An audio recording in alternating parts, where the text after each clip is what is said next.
ဒီဗီဒီယိုလေးမြင်မြင်နေရပြီဆိုရင်မင်းရဲ့ဘဝဟောင်းတိုက်ကမောင်နှမတွေကပြောချင်နေတဲ့စကားပေးချင်နေတဲ့ message လေးတွေရှိနေလို့ပါမင်းစီမှာဘဝဟောင်းကပထန်းဆက်တိုက်ဆက်မောင်နှမတွေအဆောင်ရှောက်တွေရှိနေလားဆိုတာသိရအောင်လို့မင်းရဲ့ intuition လေးကိုအသုံးချပြီးငကားလေးတစ်ကောင်ကိုရွေးချယ်ပေးလိုက်ပါနော်အသက်ကိုတဝါကြီးရှူတဆုံးထိထုတ်ပြီးစိတ်ကိုငြိမ်ငြိမ်လေးထား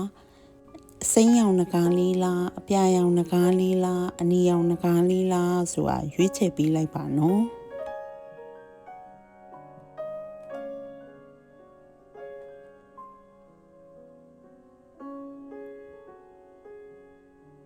မင်း intuition လေးအသုံးချပြီးကောင်းမွန်စွာရွေးချယ်ပြီးပြီလို့မျှော်လင့်ပါတယ်နော်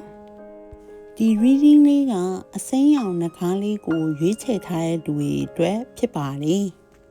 အစိမ်းရောင်နှကားလေးရွေးချယ်ထားတဲ့လူတွေကိုဘဝဟောင်းကပထန်းဆက်တွေတိုက်ဆက်မောင်နှမတွေကဘာတွေပြောပြချင်လဲဆိုတာကက်ကလေးနဲ့ဆက်ကြည့်ကြည့်အောင်နော်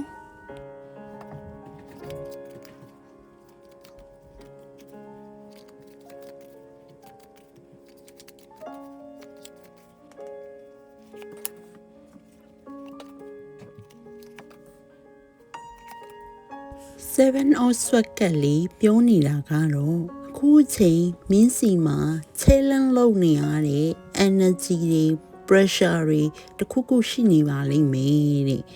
ဒါတွေကမင်းအတွက်အခက်အခဲအသားစီးလို့တောင်ခေါ်လို့မရနိုင်တော့အောင်အသေးမွားကိစ္စလေးပါတဲ့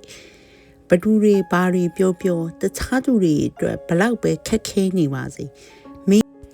မင်းအတွက်အလွယ်တကူနဲ့ပြီးဆုံးအောင်မြင်သွားမယ်ဆိုတာမင်းမမေ့ပါနဲ့တဲ့မင်းနောက်မှာသူတို့အမြဲရှိနေပါတယ်တဲ့မင်းလုံနိုင်တယ်ဆိုတာမင်းကိုမင်းယုံကြည်ပြီးတတိရှိရှိရှေ့ဆက်လိုက်ပါနော်တဲ့7 of Swords ကလေးထွက်ပြီးတော့ The Sun ကလေးနောက်ကလိုက်လာတယ်ဆိုတာမင်းဘဝမှာဘလောက်ပဲအဆိုးတွေကြုံမင်းရဲ့နောက်ခံအဆောင်ရှောက်တွေရဲ့ energy တွေ power တွေကြောင့်ဘယ်တော့မှမင်းဒုက္ခမရောက်ဘူးတဲ့ဒုက္ခတွေ့ရင်လည်းခဏပဲအဆင်ပြေချုံးမွေသွားတာပါတဲ့မင်းရဲ့အနာဂတ်မှာနေမင်းကြီးလို့တောက်ပပြီးပတ်ဝန်းကျင်တိုင်းဝိုင်းကိုလည်းအလင်းရောင်ပေးနိုင်မဲ့သူမှုမင်းကိုမင်းယုံကြည်ပြီးအပြေအဝရှေ့ဆက်လိုက်ပါနော်တဲ့အောင်မြင်မှုဆိုတာမင်းနဲ့မဝေးတော့တဲ့အနာဂတ်ရှိရက်တွေမှာရှိနေတာကိုမင်းလှမ်းကြည့်လိုက်ရင်မြင်ပါတယ်တဲ့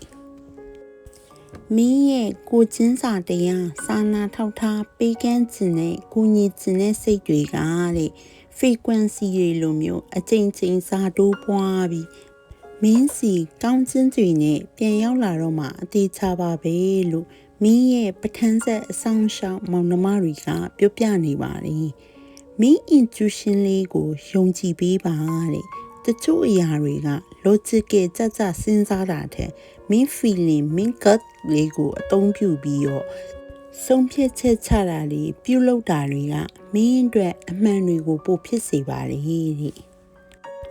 ဖြစ်ချင်စောအားကြီးပြီးအရာရာကိုအလင်းစလုံးမလုပ်ပါနဲ့တဲ့ဒီ2026က Firehouse မြင်းနေလဲဖြစ်တော့အလင်းစလုံးမလုံးမိဖို့ပို့အရေးကြီးတာပေါ့နော်ဖြစ်ချင်လို့မလုပ်ပါနဲ့တဲ့လုံရင်းနဲ့ဖြစ်လာတာကိုစောင့်ပါတဲ့ပုံမှန်လေး effort လေးစိုက်ပြီးလှုပ်သွားရင်မင်းအတွက်အရာရာအဆင်ပြေသွားပါလိမ့်မယ်တဲ့မရှိခဏပါပဲတဲ့မင်းရဲ့ကံကြမ္မာမှာမရှိဘူးမဖြစ်ဘူးမရဘူးဆိုတာတွေပါမလာအောင်သူတို့ကနောက်ွယ်ကနေပံ့ပိုးကူညီပေးနေတာတွေကိုမင်းသိစေချင်ပါတယ်တဲ့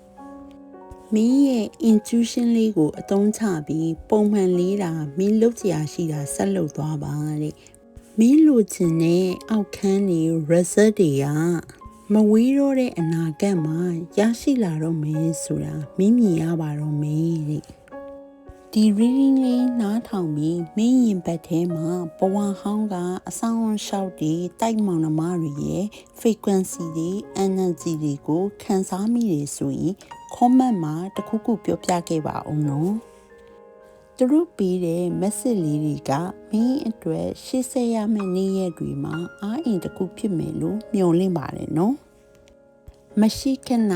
ပျော်ရွှင်ပြီးပြည့်စုံရတဲ့ဘဝမျိုးကိုပိုင်ဆိုင်ရပါစေလို့ဆုတောင်းပေးလိုက်ပါတယ်ရှင်